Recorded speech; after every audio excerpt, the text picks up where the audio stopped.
नाथपंथ हा सिद्ध पंथ असून तो अत्यंत प्रखर आणि तीक्ष्ण आहे. अशा अलौकिक नाथ परंपरेचे मुख्य स्रोत श्री महादेव आहेत. नवनाथांचे मंगलमय चरित्र कथन करताना ह्या प्राचीन परंपरेला विनम्र अभिवादन.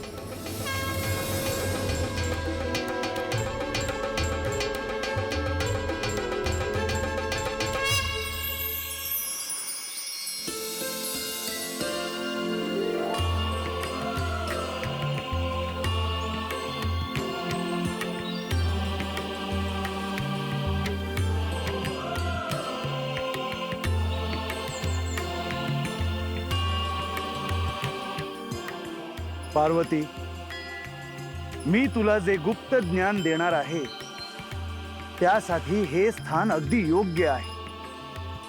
पण ह्या अशा निर्जन अरण्यात आपण का आलो आहोत? मी आज तुला जे गुप्त ज्ञान देणार आहे ते कोणीही ऐकू नये म्हणून. पण ते इतर कोणी ऐकले तर काय होईल?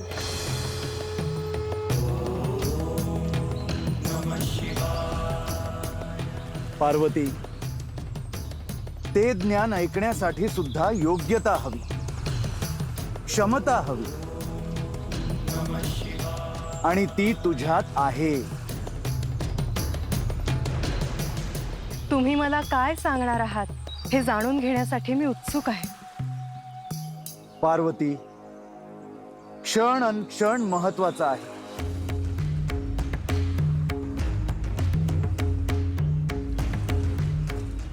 मी तुला जे काही सांगतो आहे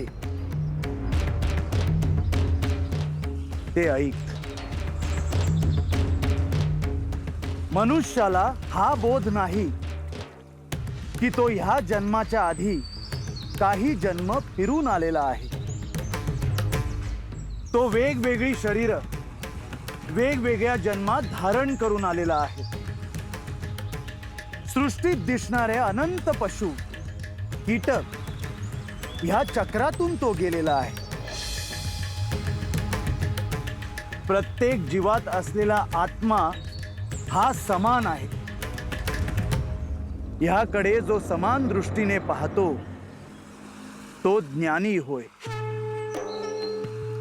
मनुष्य म्हणजे श्रेष्ठ आणि पशु म्हणजे कनिष्ठ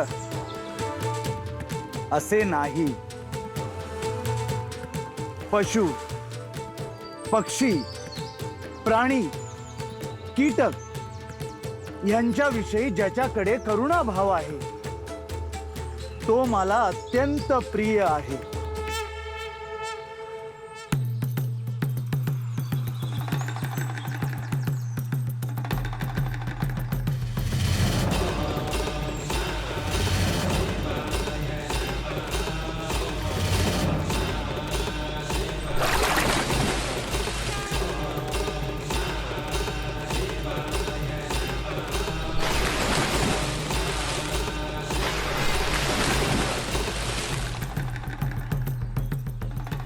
पार्वती, मी तुला जे सांगतो आहे ते तू ऐकते आहेस ना? होय, तुम्ही जे जे सांगता आहात ते मी ऐकतो आहे. हे माझे सौभाग्य आहे की साक्षात महादेवांकडून मला ज्ञान मिळते आहे.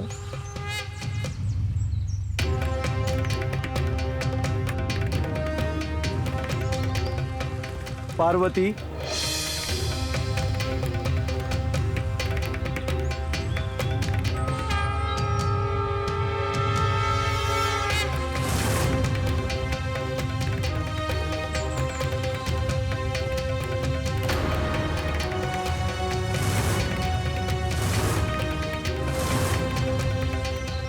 पार्वती,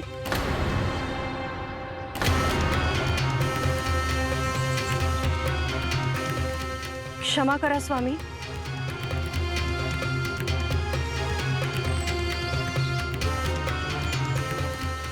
तुम्ही बोलत असताना मी कधी ग्लानीत गेले मला समजले सुद्धा नाही. पार्वती, मी तुला जे विचारले त्याचे उत्तर कोणी दिले? इथे तर कोणीही दिसत नाही.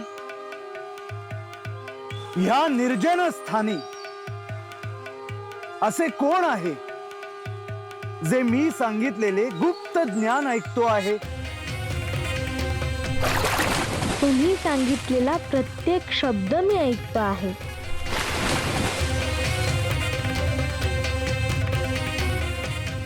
बालक, हा तर एका बालकाचा आवाज आहे.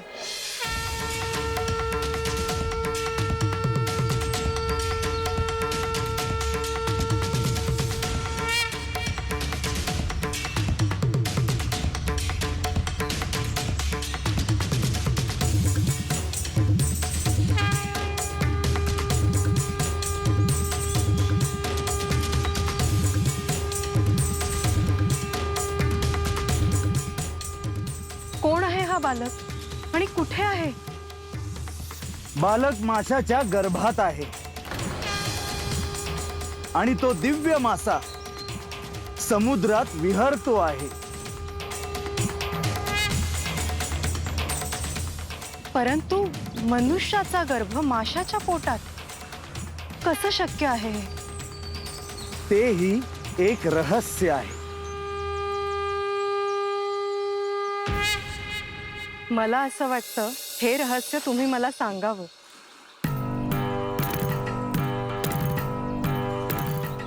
हा बालक म्हणजे प्रत्यक्ष कवी नारायणाचाच अवतार आहे. हा बालक मच्छिंद्रनाथ म्हणून नाव धारण करेल आणि भविष्यात सत्याचे, धर्माचे चिरंतन कार्य करेल. दुष्टांचे निर्दालन करून सज्जनांचे रक्षण करेल. हा नाथ संप्रदायाचे असे कार्य करेल की जोपर्यंत चंद्र सूर्य आहेत तोपर्यंत हे कार्य अखंड सुरू राहील.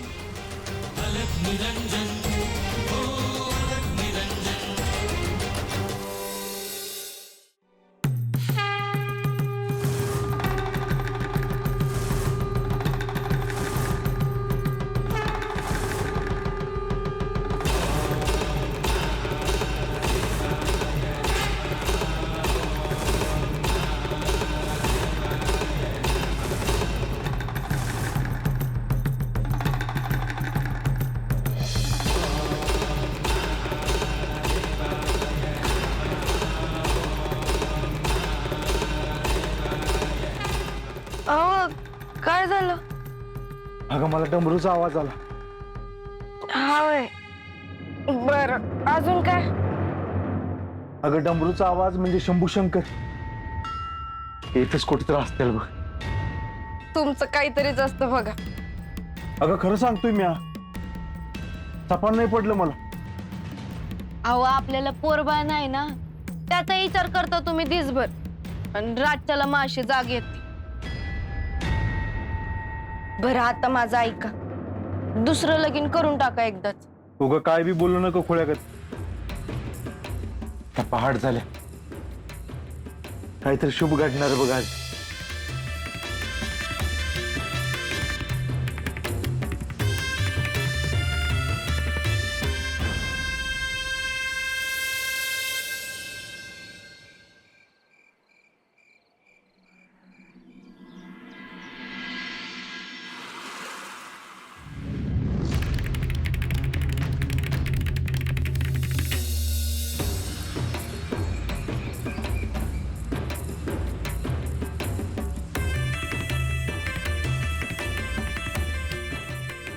अरे ह्यो कामिक रोजच्याला मास धरायला जायला काही चुकत नाही बघ. समद्या गावात मोठी नाव आहे त्याची. नाव? अरे जहाज म्हण जहाज. पर एवढं कमून नेणार कुठं हाय पोरणा बाळ याला? शंभूशंकर.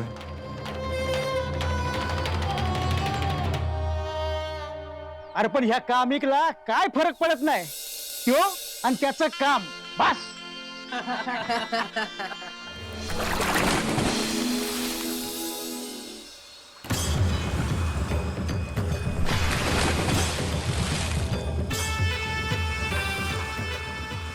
अरे देवा, ह्यो मासा आहे का आणि काय? एवढा मोठा मासा मी आत्ता पत्र बघितला नाही. या माशाने एक फटका मारला तर बोट बुडायची. पर जवळ जाऊन बघतो कसा दिसतोय तो.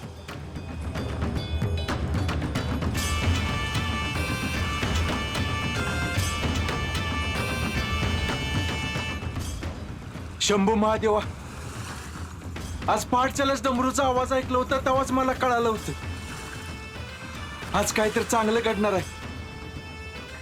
पण काय घडणार आहे हे ठाव नव्हतं. एवढा मोठा मासा मॅच काय अख्ख्या वस्तीने बघितलं नसेल.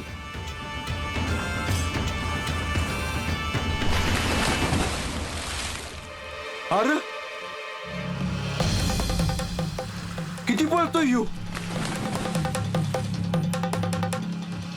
अरे याला दम आहे का नाही.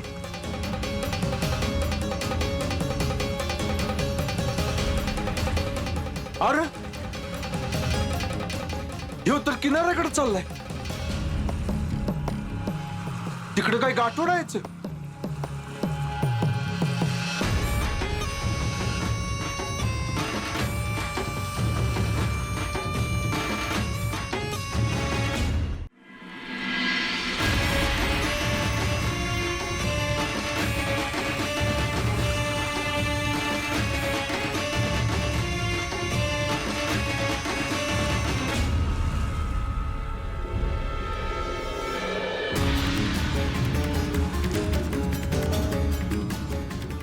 अरे देवा, एवढं मोठं अंड. मासा अंड टाकून गेलं का काय.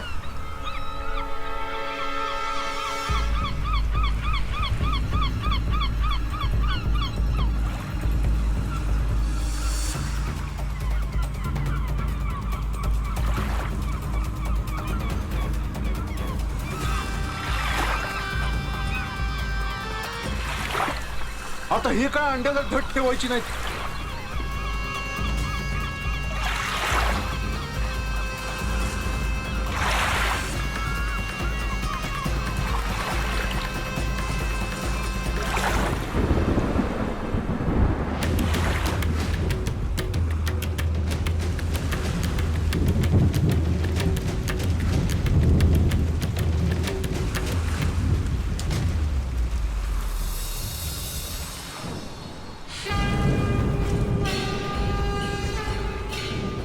देवा महादेवा, हे काय बघतोय म्या.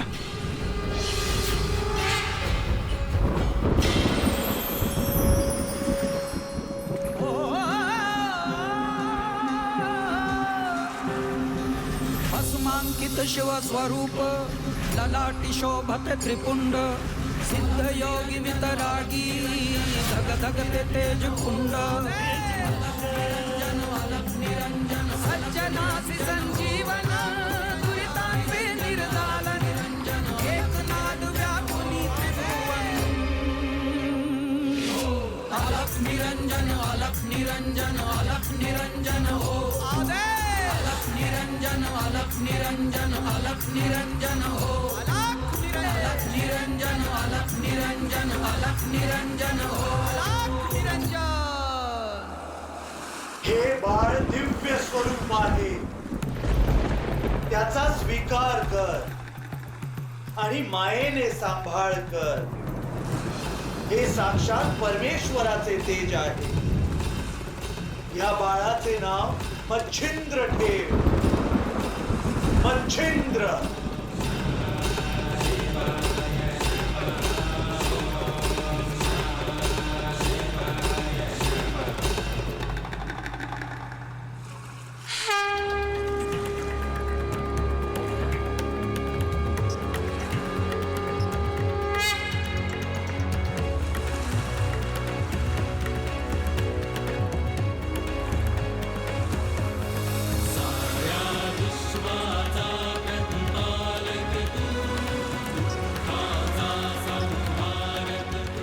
मच्छिंद्र मच्छिंद्र,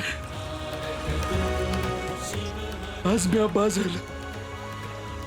आज मी बाजारला.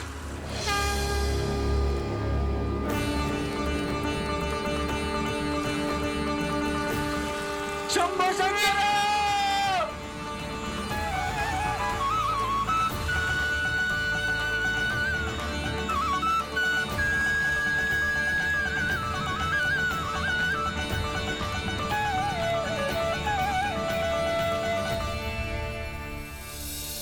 अरे हा कामी कशा का पळतोय? अरे त्याच्या हातात पोर पण आहे.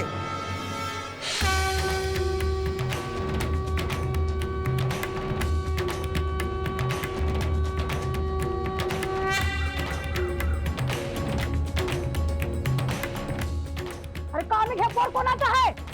चोरून बिरून तर आणलं नाही ना? चला आपण चल बघूया. चला चला चला.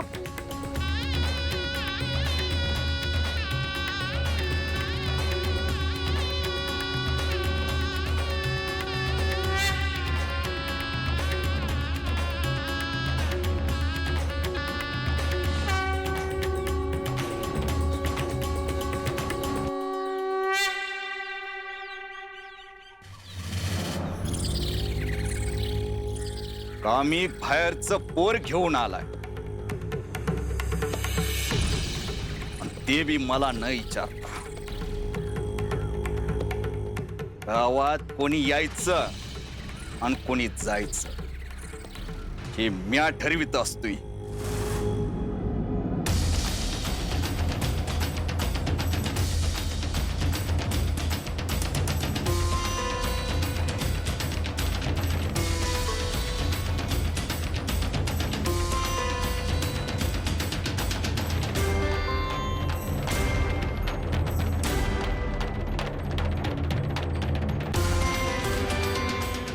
शाळेत होता अगे शाळेत होता.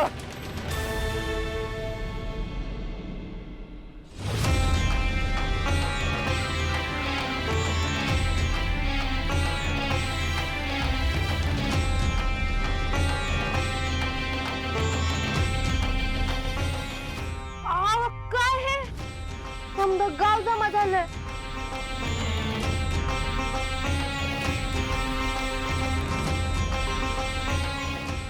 हे पोर कोणाचं? अगं किनाऱ्यावर घावला येऊ.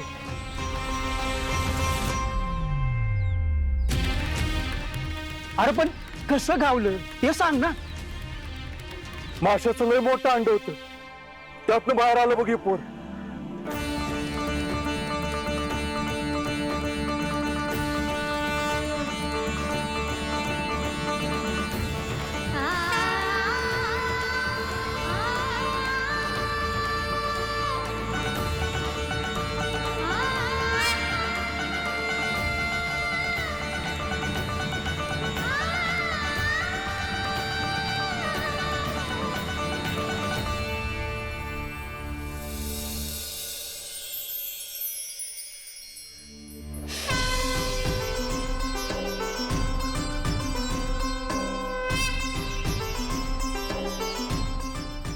अगं लय गोड आहे ते पोर. त्याला हातात घेतलं तेव्हा आकाशात लय इजा चमकल्या आणि आकाशवाणी झाली बघ. या पोराचा सांभाळ करा याची काळजी घ्या म्हणून.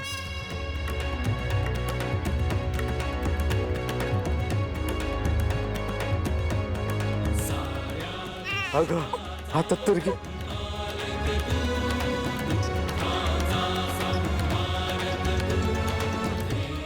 अगं घे हे तुझंच पोर आहे. अगं आता तू आई झाली आहेस आणि हा कामिक बा झाला आहे.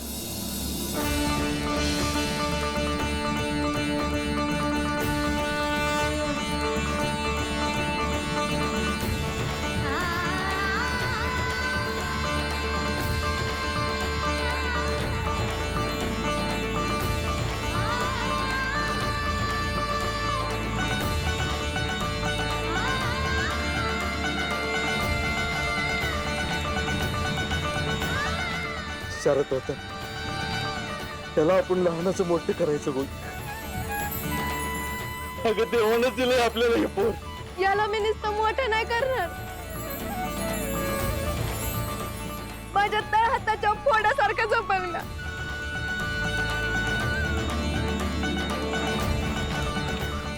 बोला गौदेवाच्या नावानं.